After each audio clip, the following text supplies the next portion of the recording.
నీటి శాతం తగ్గితే గుండె దడ పెరుగుతుందా? ఈ వీడియోలో ఈ అంశం గురించి తెలుసుకుందాం.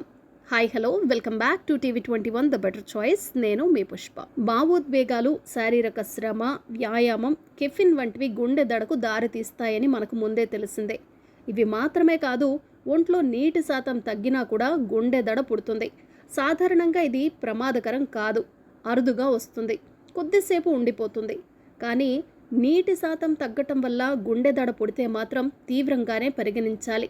గుండె రక్తనాళాల వ్యవస్థ ఒత్తిడికి గురైంది అనటానికి ఇది సంకేతం కావచ్చు. గుండె దడకు నీటి శాతం తగ్గటానికి మధ్య సంబంధం ప్రధానంగా శరీరంలోని ద్రవాల మోతాదుతోనే ముడిపడి ఉంటుంది. నీటి శాతం తగ్గితే రక్తం పరిమాణం తగ్గుతుంది. గుండె కండర వ్యాకోచ సంకోచాలకు అవసరమైనంత మేర పీడనం లభించదు. దీన్ని భర్తీ చేసుకోవటానికి గుండె మరింత వేగంగా కొట్టుకుంటుంది.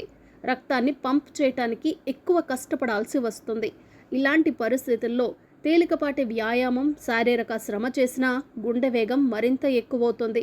నీటి శాతం తగ్గటం వల్ల ఎలక్ట్రోలైట్ల సమతుల్యత కూడా అస్తవ్యస్తమవుతుంది. దీంతో గుండె రక్తనాళాలు ఒత్తిడికి గురై గుండె పనితీరును ప్రభావితం చేస్తుంది. గుండె దడకు కారణాన్ని గుర్తించటం అంత తేలిక కాదు.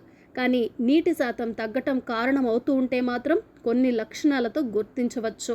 మలబద్ధకం, మూత్రం గాఢ రంగులో రావటం, మూత్రం తగ్గటం, తల తిప్పటం, తల తేలినట్లు అనిపించటం, నోరు ఎండిపోవటం, నిస్సత్తువ, తలనొప్పి, కండరాలు పట్టేయటం, వికారం వంటి లక్షణాలు కూడా ఉన్నట్లయితే నీటి శాతం తగ్గటమే కారణమని భావించవచ్చు. నీటి శాతం కాస్త తగ్గితే నీరు తాగితే వెంటనే కుదురుకుంటుంది.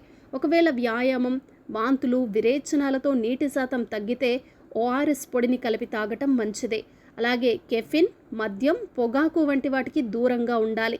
తికమక లేదా సరిగ్గా మాట్లాడలేకపోవటం, సొమ్మసిల్లటం, ఛాతీలో నొప్పి, బిగుతుగా లేదా పట్టేసినట్లు అనిపించటం, ఆయాసం వంటి లక్షణాలు కనిపిస్తే మాత్రం సత్వరమే ఆసుపత్రికి వెళ్లాల్సి ఉంటుంది. చూశారు కదా, ఒంట్లో నీటి శాతం తగ్గితే గుండె దడ ఏర్పడుతుందని తెలుసుకున్నాం కదా. మరొక చక్కటి వీడియోలో మళ్ళీ కలుద్దాం. అంతవరకు సెలవు. నమస్తే.